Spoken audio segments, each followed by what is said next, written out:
Bonjour, ici Stéphane Vaillancourt alias le Technophile pour le blog de Best Buy. Aujourd'hui, je vous présente la montre connectée Samsung Galaxy Watch Active 2. Pourquoi 2? Parce que la Samsung Galaxy Watch Active, première du nom, a été lancée il y a 6 mois, donc au printemps cette année. Et la nouvelle montre comporte des améliorations et des ajouts au niveau des caractéristiques, des fonctionnalités, qui selon moi auraient dû se retrouver dans le premier modèle. Donc si vous hésitez entre les deux modèles, si vous n'avez pas déjà de montre intelligente, eh bien je vous conseille d'opter pour celle-ci, vous allez voir pourquoi.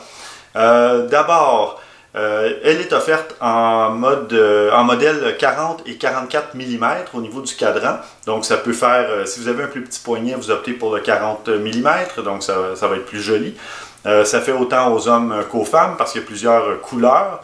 Moi évidemment j'ai testé le modèle gris, mais j'aimais bien le petit boîtier en aluminium, donc c'était joli.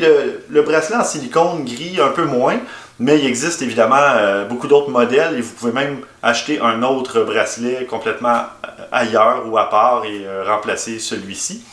À part le cadre en aluminium, il y en a un en acier inoxydable, donc peut-être un petit peu plus de luxe si on veut, mais un tout petit peu plus pesant aussi. Donc si vous faites beaucoup d'exercices, parce que vous allez voir que ça permet de faire le suivi de votre activité physique, peut-être que vous allez plus remarquer que vous portez une montre en bougeant.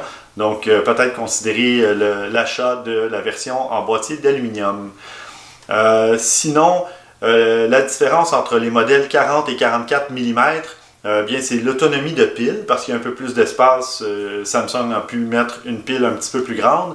Donc, c'est pas énorme, mais ça peut faire une différence. On parle de 46 heures d'utilisation avec le boîtier 40 mm.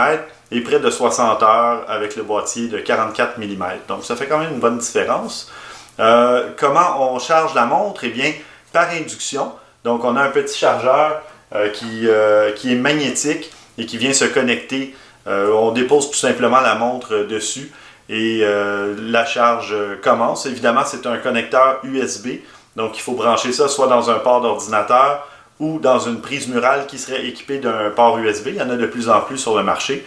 Et ça prend environ 2 heures et quelques pour une charge complète. La montre fonctionne sur Bluetooth 5, Wi-Fi A, B, G et N. Donc ça fonctionne bien. Et avec idéalement un téléphone Samsung pour avoir toutes les fonctionnalités. Sinon, c'est quand même compatible pour plusieurs fonctionnalités, dont le suivi d'activité physique avec les téléphones Android 5.0 et plus récents, ou les iPhones sur iOS 9 ou plus récents. Donc il y a quand même plusieurs fonctionnalités qui sont offertes. Parmi les trucs intéressants, bon évidemment la montre est équipée d'un microphone, donc c'est possible de lui dicter des commandes vocales ou même de dicter des messages qu'on voudrait envoyer par texto à un de nos contacts. On a aussi la possibilité de changer la langue dans laquelle on utilise la montre.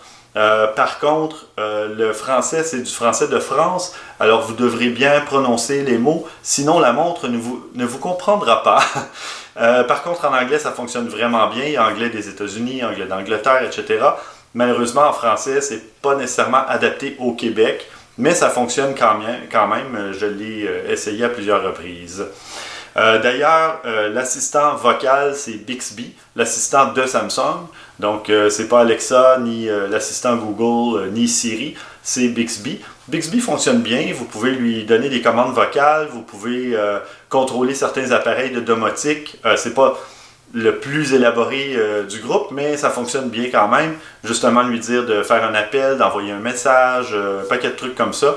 Donc, il y a moyen de le faire.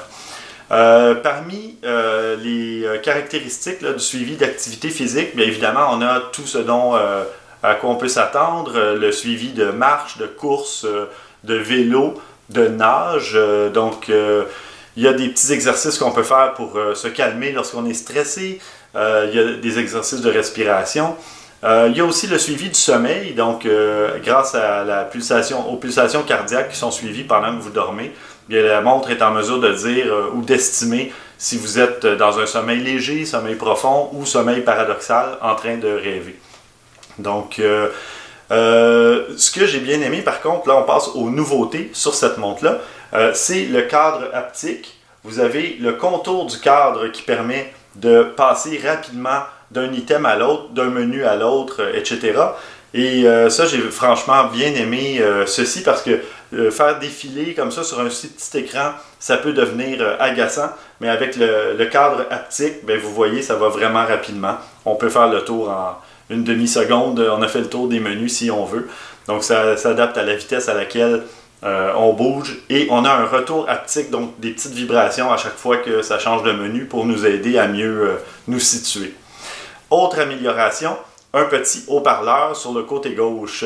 Donc oui, on peut entendre nos notifications et on peut même faire jouer de la musique par le petit haut-parleur. Évidemment, ce n'est pas conçu pour ça, mais si jamais vous avez absolument besoin d'entendre quelque chose, vous pouvez l'entendre par la montre au lieu de sortir votre téléphone. Donc, autre truc intéressant, il y a un mode lampe de poche qui a été ajouté. Donc, ça fait tout simplement illuminer l'écran de la montre très blanc, donc un blanc très lumineux, et ça vous permet peut-être de vous repérer un peu dans l'obscurité totale, donc ça peut être utile. Et on a aussi la possibilité d'installer des applications, dont Spotify, et un paquet de trucs comme ça, mais aussi des jeux. Et j'ai installé, bon, il y avait un jeu de Tetris, puis il y avait un clone de Space Invaders que j'ai installé. Pour les fins de l'exercice, je me suis sacrifié et j'ai dépensé 99 sous pour installer ce petit jeu. Ma foi, c'est très rigolo de jouer sur une montre. Et là, le cadre haptique est très utile parce que ça permet de déplacer le petit vaisseau de chaque côté là, de l'écran. Ça fait pas mal le tour de cette montre, ma foi, très polyvalente. Moi, je m'en sers beaucoup parce que souvent, je sens pas les vibrations dans ma poche quand mon téléphone est dans ma poche. Donc, je sens les vibrations à même mon poignet. Ou plutôt que de sortir le téléphone à chaque fois et le déverrouiller, on tourne la montre, elle détecte qu'on tourne notre poignet et puis elle va afficher les notifications comme ceci. Donc là, évidemment, je n'avais pas de notification, mais dès qu'on tourne la montre, eh bien, l'écran s'allume. Donc voilà, bon, ça peut-être que je ne l'ai pas tourné assez. Normalement, ça fonctionne à chaque fois. Si on redépose la main et qu'on refait le mouvement, ça s'allume. Donc voilà. Si vous voulez aller voir plus de photos du produit, plus de caractéristiques techniques ou de détails, je vous invite à lire ma critique complète de la Samsung Galaxy Watch Active 2 sur le blog de Best Buy.